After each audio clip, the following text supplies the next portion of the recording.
Welcome to the Killer Innovation Show, the longest continuously produced podcast in history. Each week, Phil McKinney brings you the insights and strategies to amplify your creativity and innovation skills. Here's your host, Phil McKinney. In a world obsessed with success and terrified of failure, mastering the experimenter mindset isn't just an advantage. It's the key to unlocking your innovation and creativity skills. By the end of this episode, you'll discover how great innovators transform every outcome, whether that is good or bad, into valuable data, changing not just how you approach setbacks, but how you view really the entire journey of creation and discovery.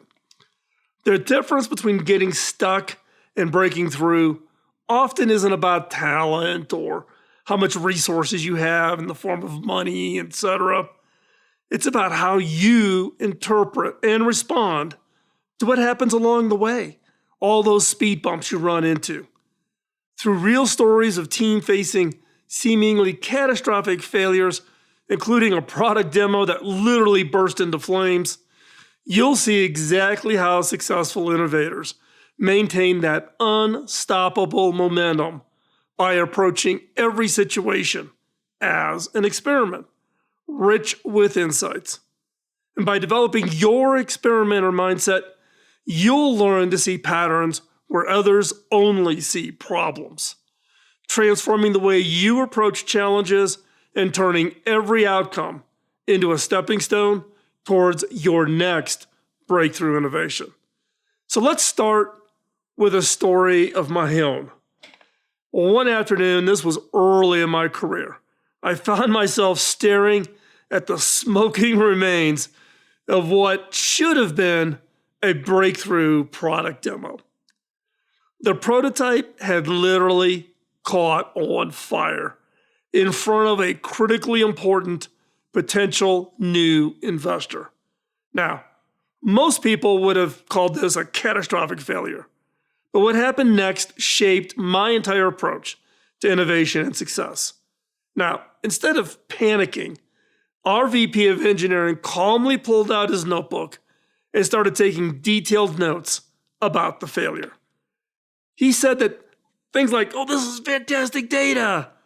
And he did it with genuine excitement, not trying to cover up a total disaster. He said that now we know exactly what doesn't work. That moment fundamentally changed how I viewed success, failure, and everything in between. We've all been conditioned to see outcomes in binary terms, success or failure. But what if I told you this mindset was holding you back from your greatest potential?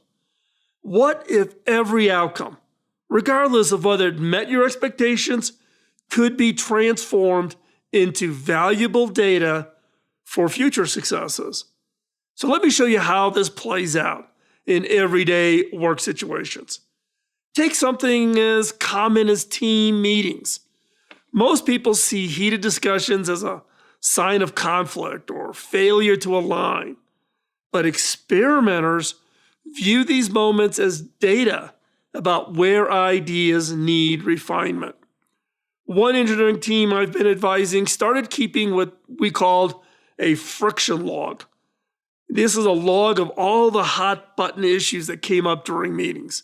This noted the points of disagreement not as problems, but as areas requiring deeper investigation. Now, this simple shift transformed their most contentious meetings into their most productive ones.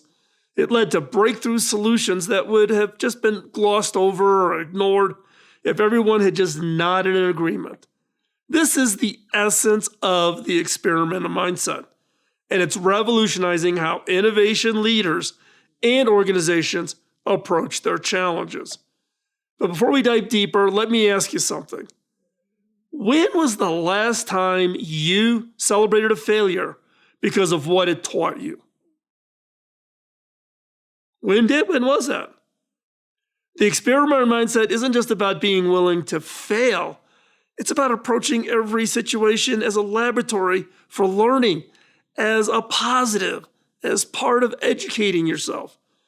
During my years working with innovation teams at HP and advising countless startups over the years, I've identified 5 core characteristics that define what I refer to as the experimenter DNA. Now, more importantly, I've discovered really the specific actions underneath each of these elements that can help you develop. So let's start off. Number 1, an experimenter has a hypothesis-driven thinking. At its core, hypothesis-driven thinking means never making blind assumption of what will or won't work. Instead, you frame every initiative as a testable prediction, transforming kind of those vague ideas into clear experiments that can generate meaningful data. How to do that? Frame every project or initiative as a testable hypothesis. If we do X, then Y will happen because of Z. Then create small, quick experiments to test those assumptions before you make any really big commitments to the project. Next, keep a running list of your current assumptions and actively look for ways to validate or invalidate them. Next, set clear success criteria before starting any experiment. The second element of the DNA for an experimenter mindset is maintaining meticulous documentation. Documentation isn't just about, recording what happened. It's about creating a living library of insights that really compound over time. The most successful experimenters I've worked with treat their documentation as their most valuable asset, using it to identify patterns and extract insights that would otherwise be lost to memory. Now, in the past, as an engineer coming up in the early 80s, working in Silicon Valley, every engineer was required to have your lab notebooks where each page was numbered. You dated it. You actually validated the date for your lab partner in the cube next to you. It was the ultimate gold record of the research, tests, experiments, and became crucial historically to create your patents. For some reason, we've gotten out of that. We don't keep the level of documentation that we should. We should. So how do you do that? So you should maintain what I call a discovery journal. Record not just what happened, but your thought process behind the decisions. Why did you set the experiment up a certain way? Next, document your failures with the same rigor as your successes. Go through and collect the data. Create templates for capturing experimental results that include the initial hypothesis, methodology, observed results, lessons learned. And then next, schedule regular review sessions to analyze your documented experiences and extract the patterns. So now you got the documentation. Third element of the DNA, emotional detachment. The ability to separate yourself from the experimental outcomes is perhaps really the most challenging and crucial characteristic of being an experimenter. This isn't about being cold or unfeeling. It's about maintaining the objectivity needed to learn from every result, whether it matches your expectations or not. Next, practice referring to outcomes as results rather than successes and failures. And then, when reviewing results, use objective language. The data shows instead of I failed at. And then, create a personal ritual to help you separate yourself from the outcomes. I know one executive who literally has an experimenter hat. He puts it on when he's doing his experimentation, and he takes it off when he leaves the innovation lab. And then, celebrate unexpected results as much as the expected ones. They often lead to breakthrough insights. This is where you celebrate successes and failures. You celebrate the results, the learnings. That's important. The fourth element of an experiment DNA is pattern recognition. Pattern recognition is the art of seeing connections and insights, really across seemingly unrelated experiments and results. This skill transforms individual data points into a web of understanding. It allows you really to spot those opportunities and those solutions that others miss. So how do you do that? After each experiment, ask, where else have I seen something similar? Then keep a pattern log where you record reoccurring themes across different experiments. And then practice connecting dots between seemingly unrelated experiments. And then schedule monthly pattern recognition sessions where you review your experiments, maybe with yourself, maybe with other team members, looking for those hidden connections. The fifth element of a DNA for the creator mindset is an iterative mindset. An iterative mindset means understanding that the first attempt is never the last. It's simply the beginning of a journey of continuous refinement. It's about embracing the idea that every result, whether positive or negative, is simply a stepping stone to the next, the better experiment. So how do you do that? You break large experiments into smaller, testable chunks. You set up that rapid feedback loop to quickly gather data. You create iteration cycles with specific time frames. I kind of recommend 1 week cycles for most experiments. If it goes longer than that, it's easy to get distracted, pulled off, modify the experiment. You want the experiments to be small and in chunk sizes.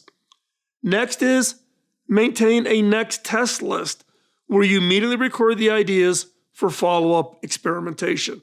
So you're constantly building an entire list of experiments.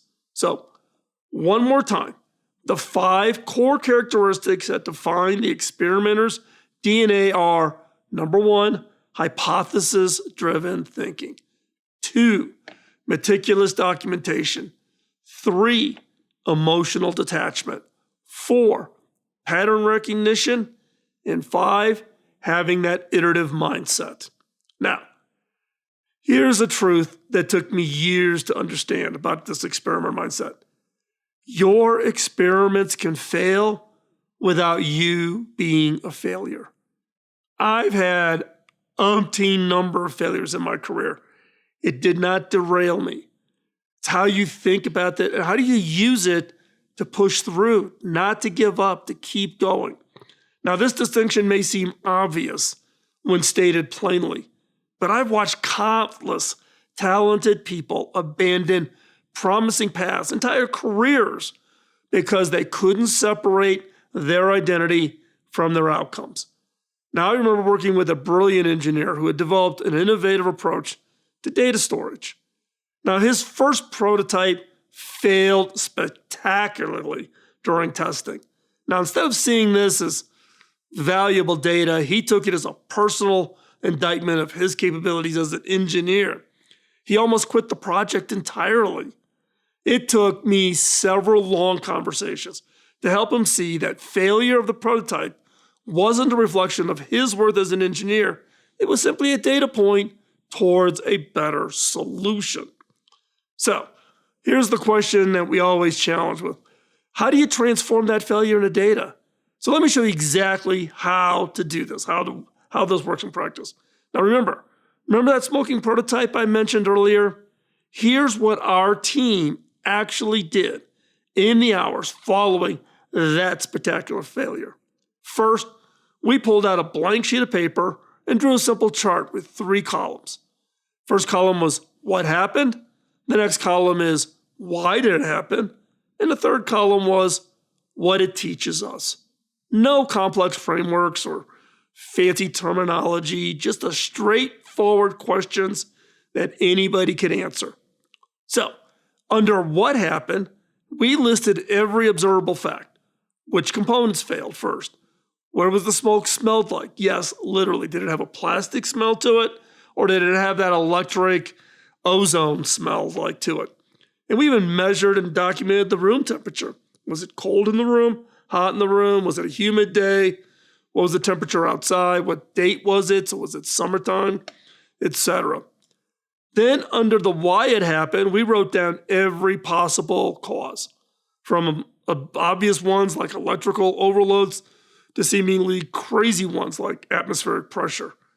The what it teaches us column transformed each of these observations into specific next steps. Now, this simple 3-column approach revealed that our failure had actually shown us 2 critical things. One, our cooling system needed complete rethinking, and our backup power circuit design was fundamentally flawed. Both insights proved invaluable in creating our next version of the prototype.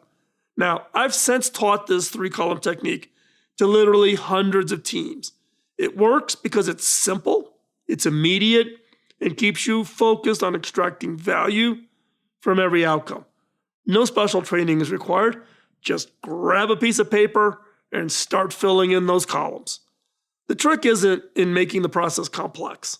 It's about making it immediate. The longer you wait to capture these insights, the more likely you are to miss those crucial, critical details, or you'll let emotions color the analysis. But here's where it gets really interesting. What happens when you start collecting these insights over time? Not just the one, but keep doing it.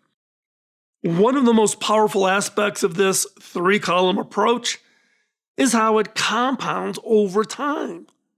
Each experiment, regardless of its immediate outcome, adds to your database of knowledge. I've watched teams transform seemingly devastating setbacks. I don't know what could be more devastating than having your prototype catch on fire, literally flames, in front of an investor. But you can turn that around, and I've seen engineering teams turn those into breakthrough innovations, not because of any single insight, but because they maintained a running record of what didn't work and why. Think about Thomas Edison's famous quote about finding 10,000 ways that wouldn't work to create the light bulb. That's the experimenter mindset in action. Each failure wasn't just a standalone data point. It was another piece in the growing puzzle that eventually revealed the solution. Now, this compounding effect, this repeated and capturing, makes the transition from traditional thinking to experimenter mindset so powerful. But how do you start making this shift in your own work? How do you get your own experimenter mindset engaged? So to develop this experimenter mindset isn't about dramatically changing who you are. It's about gradually shifting how you view outcomes. Start small. The next time something doesn't go as planned, resist the urge to label it as a failure. Instead, ask yourself, what data did this experience give me?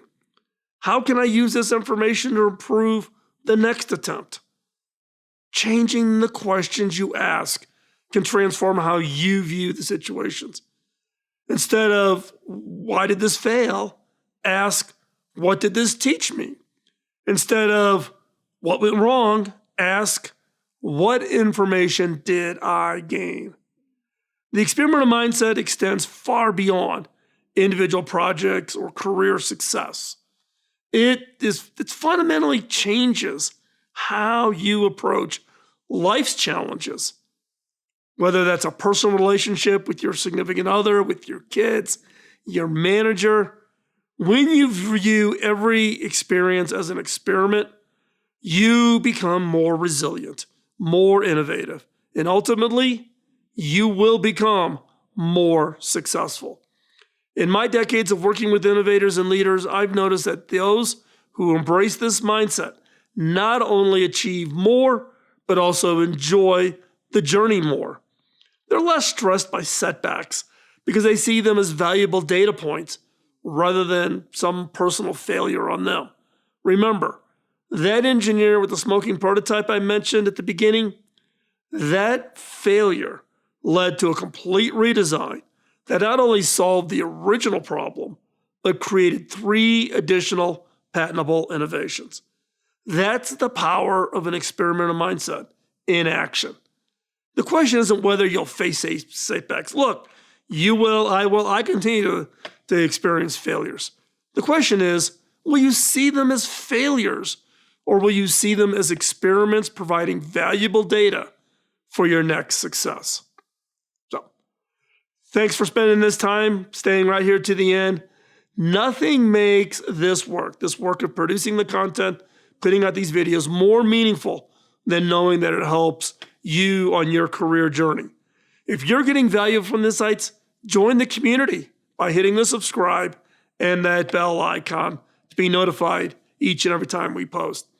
For those who want to dig deeper, our channel members get access to monthly live streams, Q&As, access to the episodes before everybody else, and access to exclusive resources.